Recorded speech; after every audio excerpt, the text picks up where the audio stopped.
বৃষ্টিতে ফুলে ফেপে ওঠা পুকুর খনির বিস্ফোরণে জলশূন্য। সাত সকালে কেন্দায় চাঞ্চল্য।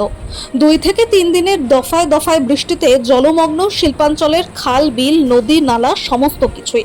খটখটে তাপপ্রবাহে শুকিয়ে যাওয়া পুকুরগুলিও এই বৃষ্টিতে ভরে উঠেছে।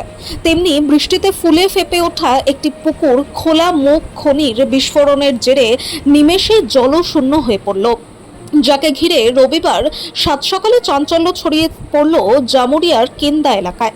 জানা যায়, জামুরিয়ার কেন্দা খোলা মুখ খনিতে গতকাল গভীর রাতে বিস্ফোরণের পর রবিবার অর্থাৎ আজ সকালে কেন্দা গ্রামেরই একটি পুকুরের জল প্রায় সম্পূর্ণ খালি হয়ে যায়। বিষয়টি সামনে আসতেই স্বাভাবিকভাবেই চাঞ্চল্য ছড়িয়েছে স্থানীয়দের মধ্যে।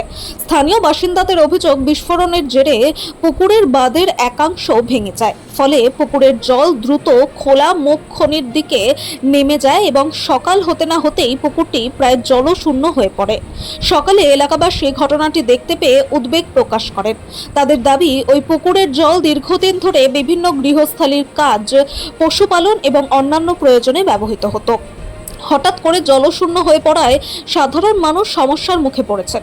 স্থানীয়দের আরও অভিযোগ, খনিতে বিস্ফোরণের সময় পর্যাপ্ত নিরাপত্তা ব্যবস্থা ও তার প্রভাব নিয়ে আগে থেকে কোনো সতর্কতা দেওয়া হয়নি।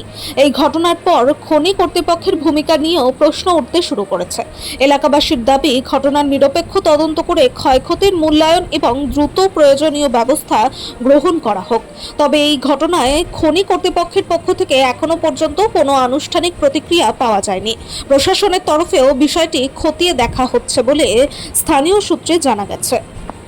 ওই যে কালকে রাত্রে এখানে ব্লাস্টিং এর ফলে এবং পাড়ের জায়গাটা কম ছাড়ার ফলে পুকুরের জলের চাপে এটা ভেঙে গেছে। এখন সব থেকে বড় সমস্যা হচ্ছে যে ইসিএল প্রচুর পুকুর আমাদের গ্রামে কেটে নিচ্ছে। এখন এই একটি পুকুর ছিল, এই আদিবাসী খেপাডাঙ্গা আদিবাসী পাড়া, এখানে সামনে বাদ্যকর পাড়া, স্টিকেনার একটা বড় অংশ, মানে কী নাম বলে, যাদব পাড়া, ঠিক আছে, যে খাটার পাড়াটা টোটাল ওদের একটি মাত্র পুকুরের জায়গায় চান করা, বাচ্চাদের চান করা, মেয়েদের কাপড় কাচা, চান করা, সব কিছু একটা মাত্র সমস্যা। তীব্র জলের কষ্ট, পিএইচি জলের ঠিকমতো পড়ছে না। পিএইচি জলের ট্যাঙ্কার ব্যবস্থা করা হয়েছিল, 30 তারিখ থেকে সেটাও বন্ধ হয়ে গিয়েছে। এখন এই একটি মাত্র জলের সংস্থান ছিল, সেটা হচ্ছে খেপাডাঙ্গা পুকুরটা। সেই পুকুরটাও আজকে চলে গেল। এখন আজ থেকে এইখানকার পাড়ার মানুষরা স্নান কী করে করবে, কাপড় কী করে কাচবে, তার দৈনন্দিন জলে কী করবে, সেটা একটা বড় সমস্যা। এবং মাইন্সটা বন্ধ আছে। আমার এমএলএ সাহেব সেদিন ভিজিট করে গিয়েছেন। সমস্যার আমাদের সমাধান কিছু হয় নাই। এখন সমস্যার মানুষ আমরা চাইছি যে যাতে সমস্যার সমাধান হোক। সামনে স্কুল আছে, প্লাস সামনে খেপাডাঙ্গা গ্রামটা আছে, তো এইটারও যেন একটা মানুষের যেন সুরক্ষা এবং জলের ব্যবস্থা হয়, সেই জন্য আমরা এখানে রয়েছি। এমএলএ সাহেবকে জানানো হয়েছে, দেখা যাক কী হয়। আপনার নাম? আমার বিপত্তরণ ভট্টাচার্য। ঘটনাটা হয়েছে আমাদের এই পুকুরটা আছে না, এই খেপা পুকুর, এটা কাল সন্ধ্যাবেলায় ব্লাস্টিংটা হয়েছিল। ব্লাস্টিংয়ের কারণে পাহাড়টা নরম হয়ে গেছিলো। তো জলের চাপে আমাদের এই পাড়টা ফেলে পুকুরের সমস্ত জল নিচে চলে গেছে, মানে পুকুরটা আমাদের ভেঙে গেছে। এই খেপা পুকুর? হ্যাঁ, খেপা পুকুর। তার ফলে আমাদের আতঙ্ক বেড়ে আছে যে আজ পুকুরটা ধ্বংস হয়েছে, কালকে আমাদের গ্রামটাও ধ্বংস হতে পারে। এত বিপজ্জনকভাবে এখানে ব্লাস্টিংটা করে আমরা বারংবার বলেছি যে এইভাবে ব্লাস্টিংটা করবেন না, আপনারা ব্লাস্টিংটা অল্প কম করুন, কিন্তু এরা কোনো মতে শুনেনি।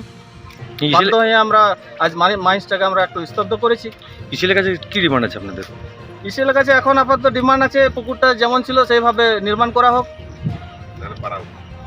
আপনার নাম? আমার নাম কৃষ্ণ মুর্মু।